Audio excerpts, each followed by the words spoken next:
Hi friends, one more mini vlog. ఈరోజు వెన్న తీసుకొని నెయ్యి అయితే కాచుకుంటున్నాను. వెన్న తీసిన తర్వాత మజ్జిగ వస్తుంది కదా, ఆ మజ్జిగలో కొంచెం కరివేపాకు, పచ్చిమిర్చి, జీలకర్ర వేసి బటర్ మిల్క్ లాగా అయితే చేసుకొని ఫ్రిడ్జ్లో పెట్టుకున్నాను. నెయ్యి కూడా కాచుకున్నాను. ఫ్రెష్ నెయ్యి, కమ్మటి వాసన అయితే వస్తుంది. ఈరోజు స్పెషల్స్ వచ్చేసి మామిడికాయ పప్పు, వంకాయ టమాటా రోటి పచ్చడి చేశాను.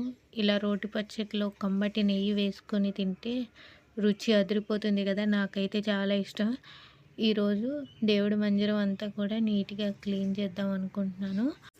వెండి విగ్రహాలను ఇంట్లో ఉండే వాటితోనే మంచి షైనింగ్ వచ్చేలాగా కొత్త వాటిలా చేసుకోవచ్చు. ఎలాగో అన్నది ఫుల్ వ్లాగ్లో ఉంటుంది. ఇంట్రెస్ట్ ఉన్న వాళ్ళు చూడండి. గడపలను కూడా నీట్గా తుడుచుకొని బొట్లు అయితే పెట్టుకుంటున్నాను. నైట్ టిఫిన్లోకి మొలకలు వేసి కర్రీ అయితే చేశాను. ఫుల్ వీడియో చూడండి. ఈ మినీ వ్లాగ్ని ఎండ్ చేస్తున్నాను.